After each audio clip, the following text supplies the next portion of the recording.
बड़े प्रेमी है। दोनों पति पत्नी एक सुनाते हैं और एक सुनते हैं। कभी पार्वती सुनाने लग जाती है शंकर जी को, कभी शंकर जी सुनाने लग जाते हैं पार्वती जी।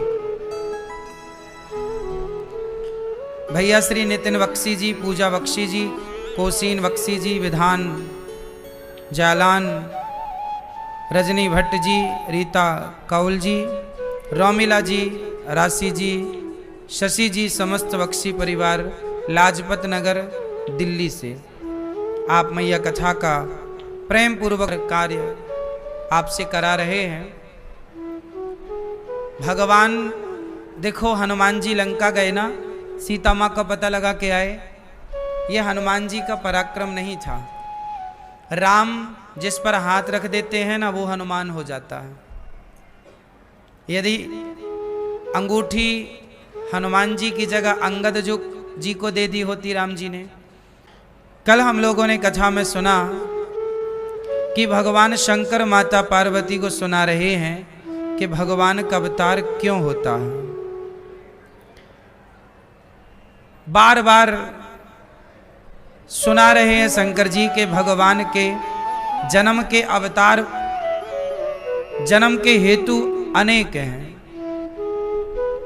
अब यहां शंकर जी कह रहे हैं माता पार्वती से कि सुनो,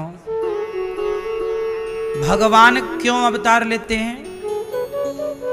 कभी जय और विजय रावण बनते हैं, कुंभकर्ण बनते हैं, तो भगवान जय विजय का उद्धार करने के लिए आते। देखो, अब यहां एक चीज समझने की है कि आप ये मत सोचिएगा कि रावण एक ही है और राम एक ही बार आए। जो हम लोग राम कथा सुन रहे हैं, राम कोई एक बार नहीं आए, बार बार युगे युगे धर्म संस्थापनार्थाय संभवामि, कई बार भगवान को आना पड़ा। क्यों? क्योंकि रावण बदलते गए। कभी जय और विजय रावण बने तो उनके लिए भगवान राम को आना पड़ा, तो कभी जलंधर रावण हुआ तो उनके लिए राम को आना। मतलब देखो, दो रावण ये हो गए, अभी और रावण आएंगे। कई रावणों की कथा है। इसलिए कई लोग कंफ्यूज हो जाते हैं कि वाल्मीकि रामायण में ये लिखा है, तुलसीकृत रामायण में ये लिखा है, आनंद रामायण में ये लिखा है। रामचरित शतकोटि अपारा, करोड़ों रामायण हैं। आध्यात्म रामायण अलग है, आनंद रामायण अलग है। ये कहां से बात आ गई कि सबरी माता ने जूठे बेर खवाए। तो सुनो, किसी बार के अवतार में राम जी ने जूठे भी बेर खाए थे। तो अनेक रामायण हैं। तो किसी रामायण में कंदमूल की कथा है कि शबरी ने कंदमूल खवाए, तो किसी अवतार की शबरी भी तो बदल गई।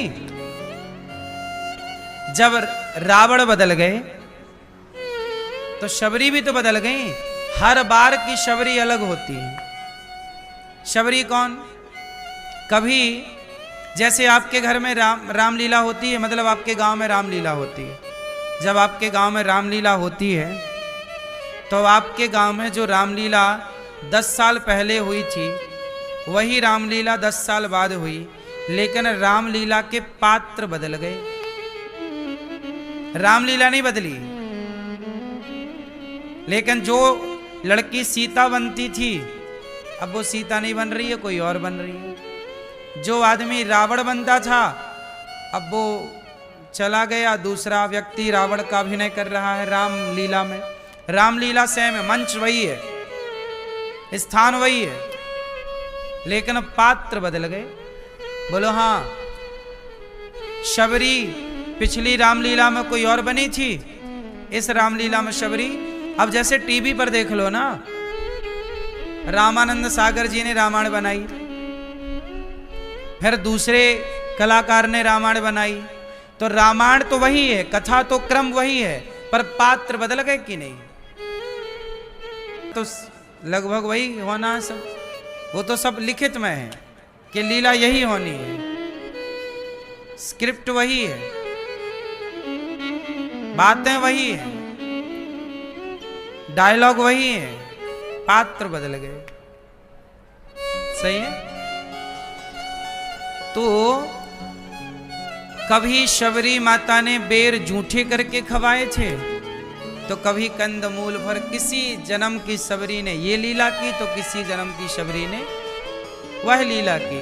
तो अलग अलग कल्प भेद हैं। हम सनातनी बहुत साइंटिफिक हैं। हमारे यहाँ अब आपको क्या इसलिए तो कहते हैं कि हरि अनंत, हरि कथा अनंता, कहाँ ही सुनहि बहु विधि सब संता। कहते हैं कि समुद्र के पानी को स्याही बना इन्हें एक बारा, कल्प एक ते ही लगी अवतारा। नारद श्राप। एक बार नारद जी के श्राप से भगवान नारायण को राम बनना पड़ा। नारद जी ने श्राप दे दिया। अच्छा, नारद जी तो भगवान के भक्त हैं, पर नारद जी ने भी एक बार भगवान को श्राप दे दिया। क्यों दिया, क्या गलती? तब माता पार्वती बोली, कारण कवन? हे नाथ, भोलेनाथ बताओ, कारण कवन श्राप मुनि दीन्हा, का अपराध रमापति कीन्हा। पार्वती जी पक्की चेली हैं नारद जी की। पार्वती जी के गुरु कौन? नारद जी। पार्वती जी के गुरु कौन? नारद जी को हल्के में मत लेना। नारद जी की चेली हैं पार्वती जी। नारद जी के 4 चेला हैं बड़े उत्तम कोटि के। नारायण नारायण जपते हैं। नारद जी सीताराम सीताराम जपते हैं। नारद जी राधे कृष्ण जपते हैं। क्यों? क्योंकि नारद जी को पता है नारद जी के श्राप के कारण ही तो नारायण को राम बनना पड़ा। नारद जी ने श्राप दे दिया। ये तो बड़े भक्त हैं, नारद जी बहुत बड़े भक्त हैं, पर नारद जी भी श्राप दे देते हैं। क्यों? एक समय की, अब देखो पार्वती जी क्या कह रही हैं, कारण कवन श्राप मुनि दीन्हा। क्यों श्राप दिया? का अपराध रमापति कीन्हा। रमापति मतलब रमापति, रमा किसका नाम है? रमा, रमा किसका नाम है? हाँ, किसका? लक्ष्मी जी का नाम है रमा। लक्ष्मी जी का नाम क्या है? रमा। रमापति कीन्हा। रमापति कौन? रमा के पति नारायण। तो माता पार्वती कह रही हैं कि हे भोलेनाथ, हमारे गुरु जी तो भगवान के बड़े भक्त हैं नारद जी, तो आखिर रमापति ने कौन सा अपराध? देखो पार्वती जी क्या कह रही हैं। पार्वती जी ये नहीं कह रही हैं कि मेरे गुरुजी से क्या गलती हो गई। बोले नहीं, मेरे गुरुजी से तो गलती हो ही नहीं सकती। ये बताओ। मूढ़ न कोय जेहि जस रघुपति करहीं, जब सो तस तेहि छन होय। शंकर जी बोले सुनो पार्वती, बोले बेहसी महेश तब ज्ञानी मूढ़ न कोय। मतलब क्या हुआ? ज्ञानी और मूर्ख कोई नहीं है। अच्छा, ज्ञानी कौन? कोई नहीं। और मूर्ख कौन? कोई नहीं। ना कोई ज्ञानी ना कोई मूर्ख। बोलो, ना कोई ज्ञानी ना कोई मूर्ख। जेहि जस रघुपति करहीं। भगवान जब जिसे ज्ञानी बनाना चाहें तो चुटकी में ज्ञानी बना दें, और मूर्ख बनाना चाहें चुटकी में मूर्ख बना दें। हम क्या हैं? देखो, ये माइक है, ये देखो साउंड सिस्टम है, ये माइक। ये माइक अभी मेरी आवाज को आप तक पहुंचा रहा है। अभी आप लोग आके बोलने लग जाओगे तो आपकी आवाज को आप तक सब तक पहुंचा देगा। मैं कथा सुना रहा हूं तो ये कथा को सब तक पहुंचा रहा है। मैं गालियां देने लग जाऊं तो ये गालियों को सब तक पहुंचाने लग जाएगा।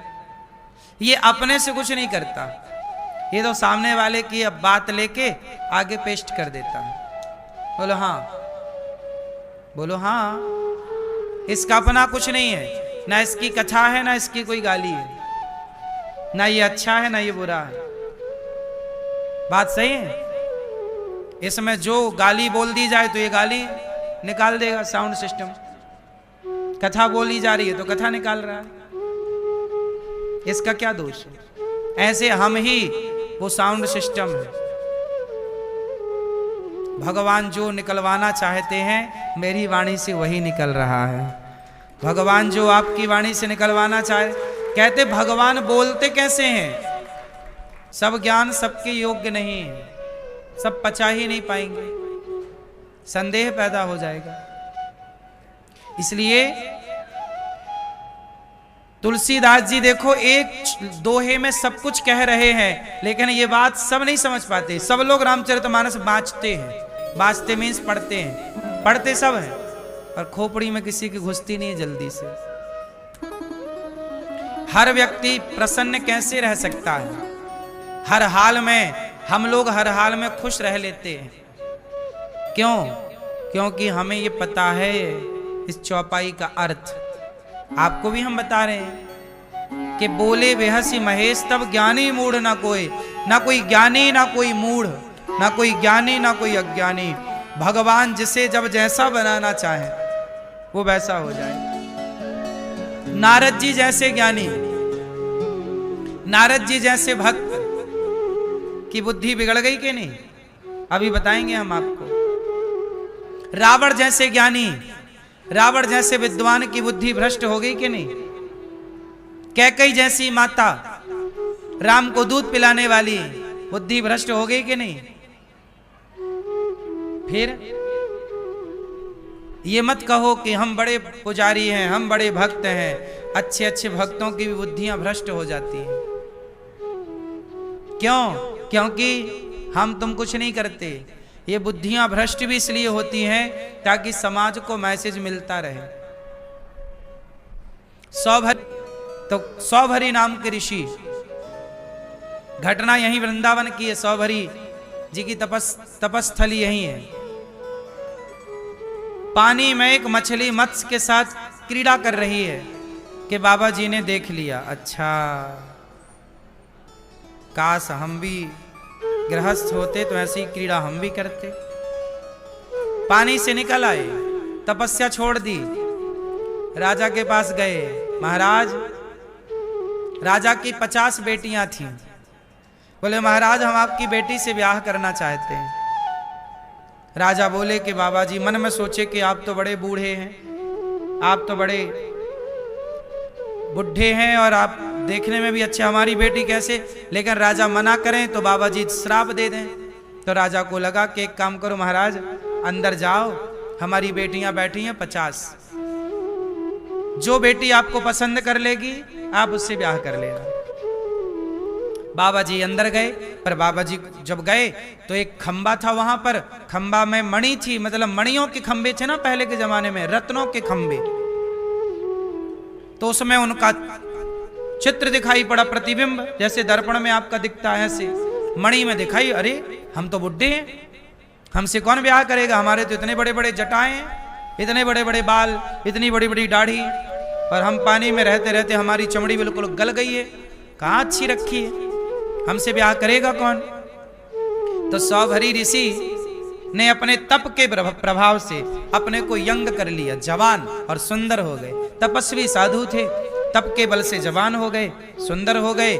जब गए 50 कन्याओं के बीच में तो 50 मोहित हो गई। बोले हम करेंगे ब्याह इनसे, हम करेंगे ब्याह इनसे, हम करेंगे। तो बाबा जी ने 50 से ब्याह कर लिया। सोचो, 50 ब्याह हो गए। तो जो कामदेव को जीतने का दम रख रहे थे, कामदेव से हम जीत गए, ऐसी बातें कर रहे थे। भगवान बोले अच्छा तुम्हें जीतने का घमंड आ गया तो तुम्हारा घमंड तो तोड़ना पड़ेगा। तो भगवान ये जो करते हैं ना, सब घमंड इत्यादि तोड़ने की व्यवस्था करते हैं। सौभरी ऋषि के घमंड को तोड़ने के लिए 150 ब्याह उनके हो गए। फिर 50 ब्याह होने के बाद उनके बच्चे हुए।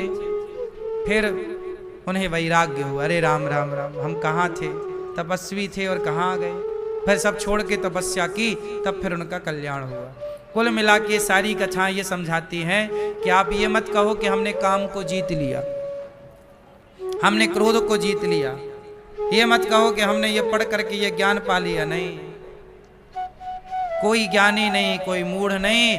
आप कुछ कर रहे हैं तो ये भाव रखो कि भगवान हमसे अच्छा कार्य करा रहे हैं, ये कोई हमारा ज्ञान नहीं है, कोई हम अपने ज्ञान से थोड़ी कुछ कर पा रहे हैं। कुछ पा गए तो ये मत सोचो कि हम पा गए, नहीं, ये भगवान ने कृपा की तो मिल गया, उनकी कृपा से, वरना हमारा कोई बल पराक्रम नहीं। तो ज्ञानी मूढ़ ना कोई ज्ञानी नहीं, कोई मूर्ख नहीं। जब भगवान जैसे जैसा बनाए वो वैसा व्यवहार कर। कई बार आप अपने पड़ोसन को कहते हो, यार ये महिला तो बड़ी समझदार थी, ये तो बहुत समझदार थे, लेकिन आज ऐसी बात कर रहे हैं, हमें तो बिल्कुल विश्वास नहीं हो रहा कि ये महिला ऐसी हो सकती है। लेकिन कई बार वो वैसी हो जाती है।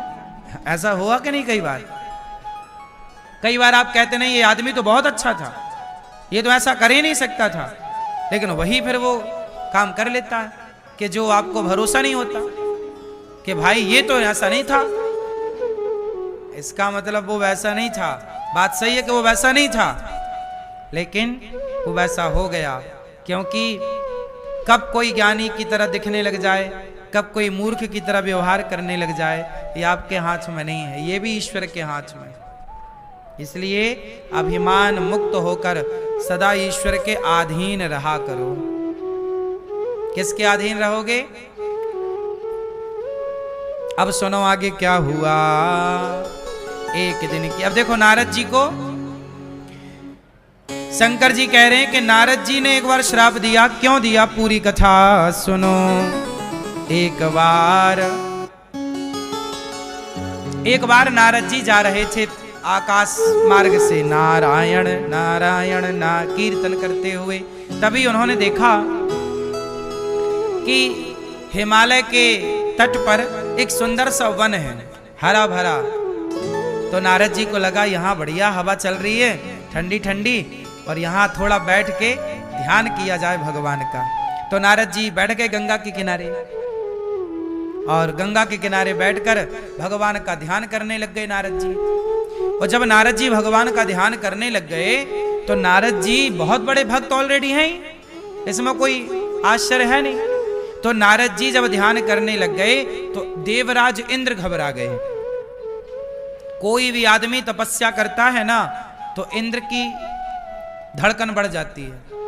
इंद्र को लगता है कहीं ये हमारा स्वर्गलोक ना पाले। तो इंद्र घबराए कि नारद जी तो कई महीने हो गए बैठे ही हैं, ऐसा तो ना कि कहीं नारद जी इंद्रलोक हड़प लें। तो इंद्र ने क्या किया? नारद जी का ध्यान भंग करने के लिए अप्सराओं को भेज दिया। अप्सराएं, हाँ, ये अप्सराएं बड़ी खतरनाक होती हैं, ये सबका रास्ता भटका देती हैं। आजकल के लड़का पढ़ते लिखते नहीं, अप्सराओं के चक्कर में पड़े रहते हैं। ये अप्सराएं तब भी थी और आज भी हैं, कहीं गई नहीं है। नहीं, आज के लड़के पढ़ते नहीं है मेरी माँ, इलू इलू खेलते हैं,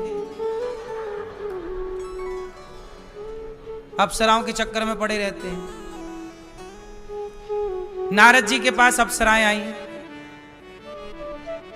कहीं नारद जी के कंधे पे हाथ रख रही हैं, कहीं नारद जी के यहां हाथ लगा रही हैं, कहीं नारद जी को प्यार से देख रही हैं, है ना। कहते हैं स्त्री में 3 गुण। त्रिया चरित्र जानते हो? हाँ या ना? नहीं मैया, त्रिया चरित्र भी पढ़ लो चाहिए। वैसे त्रिया चरित्र का, त्रिया चरित्र किसे कहते हैं?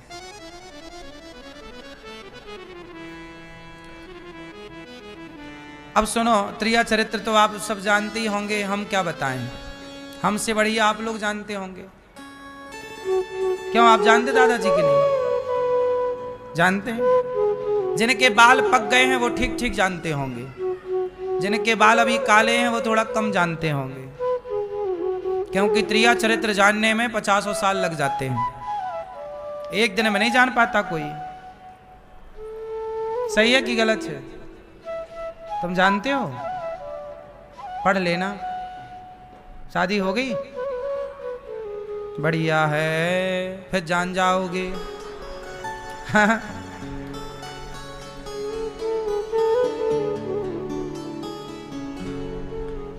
अब नारद जी का क्या हुआ? इंद्र ने भेज दिया अप्सराएं। अप्सराएं आई, कामदेव आ गए। कामदेव बाण चला रहे हैं नारद जी पर, जैसे शंकर जी पे बाण चला रहे थे ना कामदेवता, तो शंकर जी को तो हरा दिया कामदेव ने। समाधि तोड़ दी ना, तोड़ दी। और शंकर जी ने तीसरी आंख खोली तो कामदेव को जला दिया, भस्म कर दिया। लेकिन नारद जी के पास भी कामदेव आया, बाण चलाया, पर नारद जी पर कोई प्रभाव कामदेव का नहीं पड़ा। जब कामदेव का प्रभाव नहीं पड़ा तो कामदेव हाथ जोड़ के नारद जी की शरण में आ गए। हे नारद जी क्षमा कर दो। तब नारद जी की समाधि खुली। तो नारद जी की समाधि जब खुली तो नारद जी ने कहा, आप कौन हैं? बोले, हम कामदेव। यहां क्या कर रहे हो? महाराज, हम आपकी तपस्या भंग करने आए थे, पर आपकी तपस्या इतनी ओरिजिनल थी कि हमने पूरा प्रयास कर लिया, पूरी जान लगा दी, पर हमने आपकी तपस्या भंग हम नहीं कर पाए। ये अप्सराएं आई थी, पर ये सब आपकी दासी बन गई, अब ये भंग नहीं कर पाई। नारद जी को लगा, अच्छा कामदेव खुद आए और हमारे आगे हार गए। किसने भेजा था? इंद्र ने। कामदेव बोले, महाराज शंकर जी को तो गुस्सा आ गया था, कामदेव पर गुस्सा आ गया ना, क्रोध आ गया शंकर जी को, तीसरी आंख खोल ली। नारद जी बोले, देखो शंकर जी को तो क्रोध आ गया था, हमें तो क्रोध भी नहीं आया, मतलब हम शंकर जी से एक कदम आगे हैं। देखो, अब नारद जी ने काम को तो जीत लिया, क्रोध को तो जीत लिया, पर जीतने का घमंड आ गया, जी हम तो शंकर जी से आगे हैं। अब देखना आगे क्या होता है।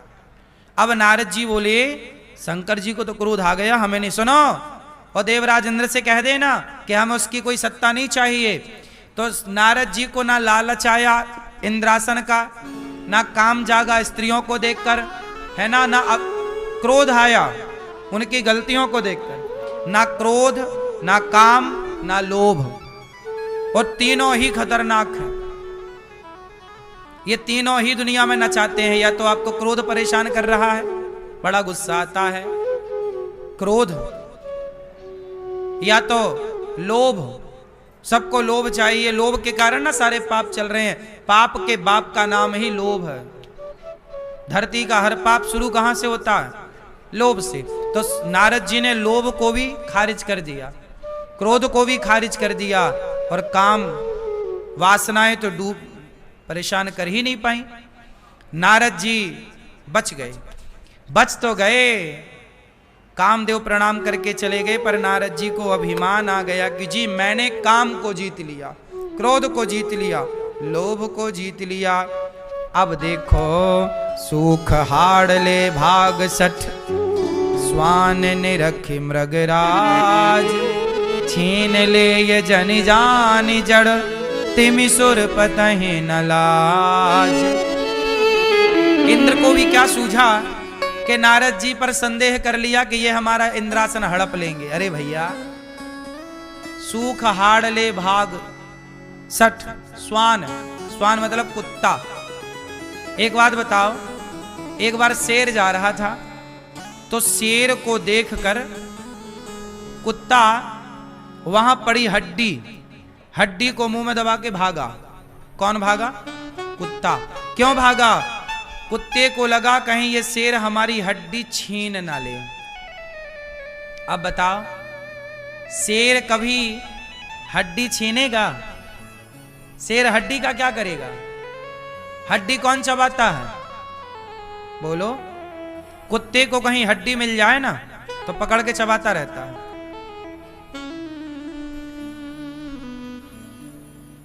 उसे लगता शेर ना आ जाए कहीं चुरा ना ले, बस। तो यहां पर तुलसीदास जी कह रहे हैं कि जो देवराज इंद्र हैं नारद जी को देखकर इन्हें डर लग रहा है कि कहीं नारद जी हमारी सत्ता ना हड़प लें। तो इंद्र को नारद जी कुत्ते की तुलना दे रहे हैं कि देखो कुत्ते की तरह है ये इंद्र। देवताओं के राजा बिहेव कैसा कर रहे हैं? कुत्तों की तरह। ये हम नहीं कह रहे, तुलसीदास जी व्यंग कर रहे हैं कि जैसे कुत्ता शेर के डर से हड्डी लेके भाग जाता है, ऐसे देवर्षि नारद जी के डर से इंद्र घबरा गए कि कहीं ये सत्ता ना चाह ले। अब आगे सुनो। नारद जी महर तब नारद, अब देखो नारद जी ने सब जीत लिया। तो नारद जी को लगा यार चलो अखबार देखें आज का हमारे बारे में छपा के नहीं, कुछ नहीं आया। नारद जी बोले लो हमने काम क्रोध जीता और हमारे बारे में कोई बात ही नहीं हो रही। आदमी जरा पद प्रतिष्ठा पाए तो फिर क्या चाहता है कि हमारे बारे में थोड़ा बातें हो, चर्चा हो, है ना। तो नारद जी को लगा हमने जीत लिया ना भाई साहब, तो अखबार में आनी चाहिए हमारी शोभा यात्रा। गव ने, अच्छा नारद जी सोची किसके पास जाऊं? बोले शंकर जी के पास जाऊं। शंकर जी से बताऊंगा कि आपने तो गुस्सा किया था, हमने तो क्रोध भी नहीं किया, मतलब हम आपसे एक कदम आगे हैं। अब शंकर जी के पास गए।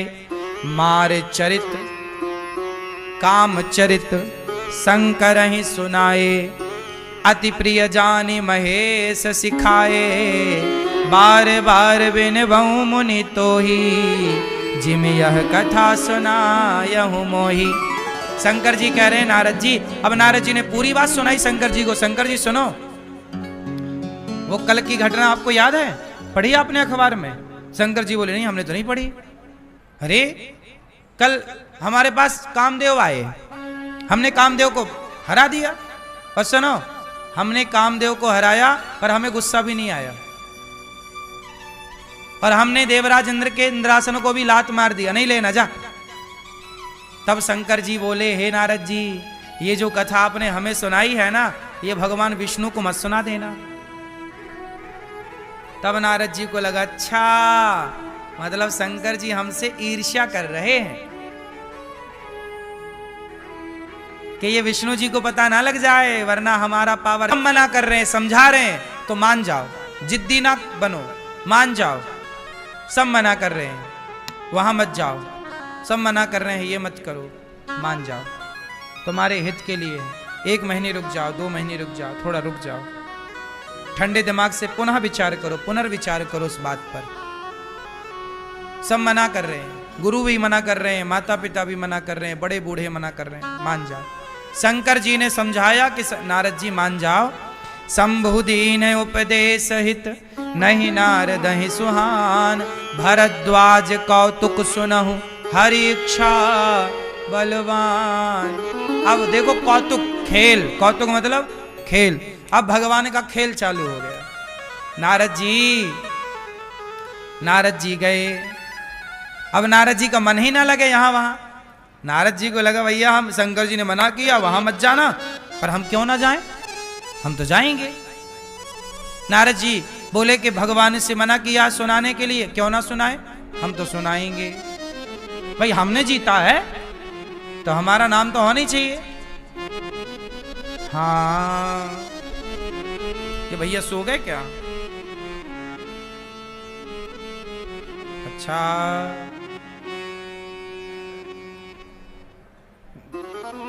सुनो, अब नारद जी को रहा ना गया, एक बार कर तलबर बीना, गावत हरि गुण गान प्रवीणा।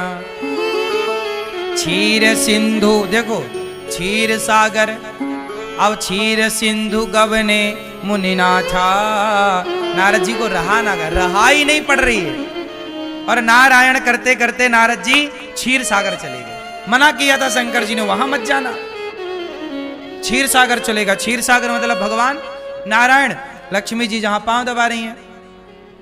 क्षीर सिंधु गवने मुनिनाथा, जहां बस श्री निवास श्रुति माथा। जहां श्री निवास मतलब भगवान नारायण श्री के साथ निवास कर रहे, श्री मतलब लक्ष्मी जी के साथ जहां नारायण विराजे, उस क्षीर सागर में वहां चले गए नारद जी। अब जैसे ही गए तो हमारे भगवान भी कम कौतुकी नहीं है। रोज पहले क्या होता था कि जब नारद जी आते थे ना तो भगवान